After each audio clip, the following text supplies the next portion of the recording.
A number of years ago, I was asking my dad for some advice with his situation, and he told me, don't sell yourself short. That was his advice. Because what I was doing was something that I had a pattern of doing a lot, which was there was something I actually wanted, right? This A tier, kind of real version of this goal that I wanted in my life. But I saw myself as insignificant in some way or unworthy of actually attaining that real thing. So I set up this like B tier version that was close enough that I could hide my ego from the truth and that I could settle for and be like, yeah, I did it, I accomplished it. I could lie to myself in that way and settle for this, this alternate version. And he saw right through it, and he said that advice of, hey, don't sell yourself short. I think you could do the actual version, so why don't you do that? At the time in my head, it settled in there and it burrowed itself into my head, and I thought about it for a very, very long time afterwards. Now, you know what I mean? I'm still thinking about it. But at the time, kind of as a result of the mindset I was in, so easy to write it off. You know what I mean? It's your parent, it's your dad being like, you could do it, And so I was like, okay, thanks. I won't sell myself short. And in his eyes, I did. I took the alternate route. I didn't go for like the bigger thing. And I don't know how to like transition to what I'm trying to get to in this video, but essentially I'm coming to the realization just now that I had been selling myself short for such a long time. I'm coming to the realization now that I could be this version of myself that I wanted to, at least more of it, you know what I mean?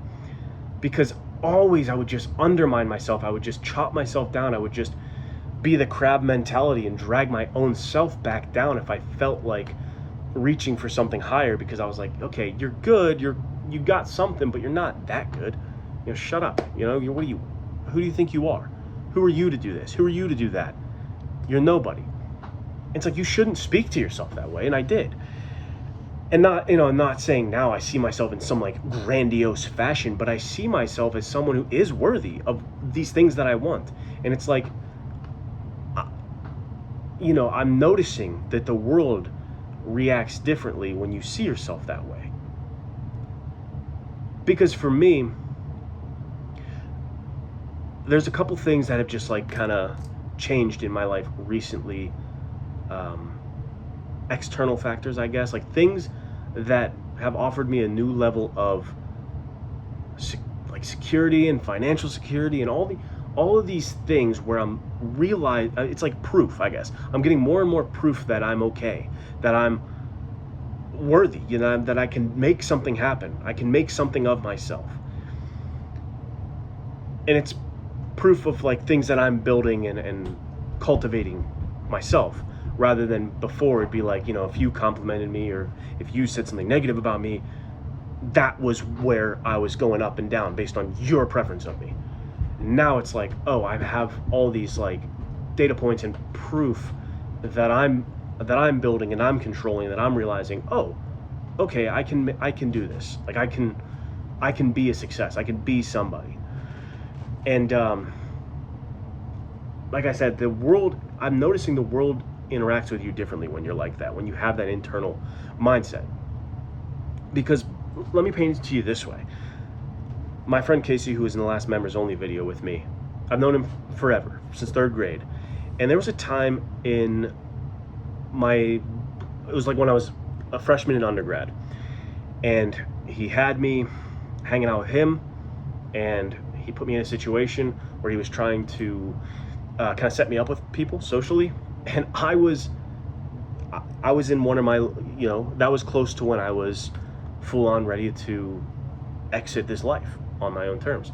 I was not thinking I was worth anything. And so he had these people right here in front of me who wanted to connect with me, and I couldn't do it. I just felt like, what would they want to do with me? What do they care about me? Who am I?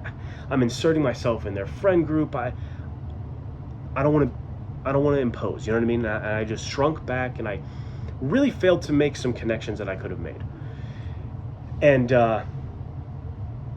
that was kind of not the only, that was not like one singular time that I did that. I did that a lot. And then cut to last week or 2 weeks ago, I was with Casey again in Florida visiting him, and I noticed that people were interacting with me the way that I always saw people interact with Casey, where it's like they were just coming up to me, they were trying to connect with me, like people were seeking me out and trying to connect with me or get my number or and nothing changed. I don't look any different, they don't know anything about what I do or who, if I have a YouTube or anything like that. That would never be a factor. I'm just some rando. These were people in real life, you know what I mean?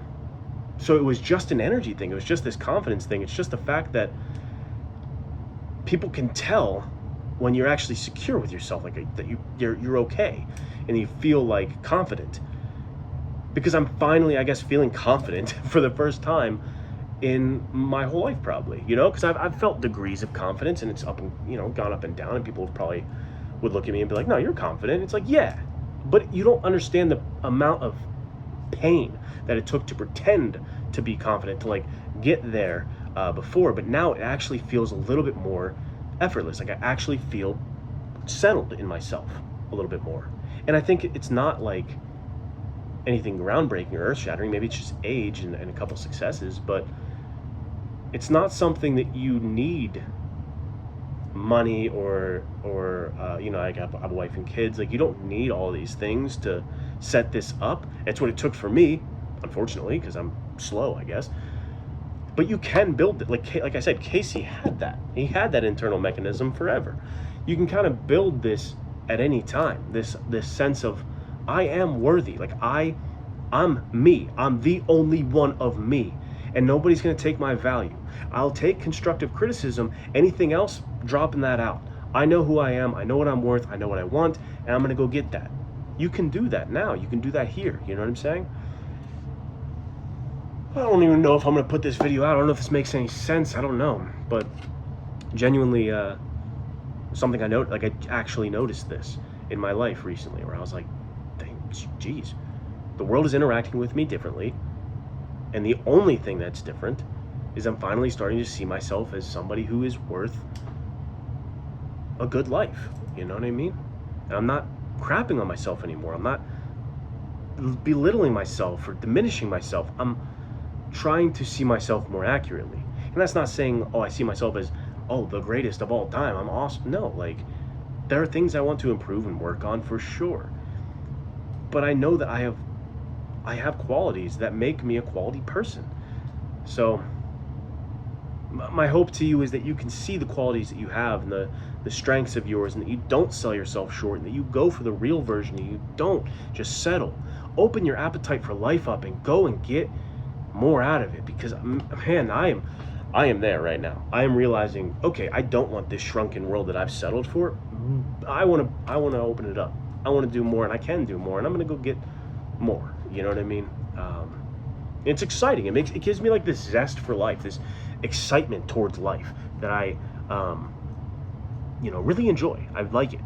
And I hope you get that too. I want you to have that as well. So I'll probably make another video about specifically that, like the appetite and the zest for life.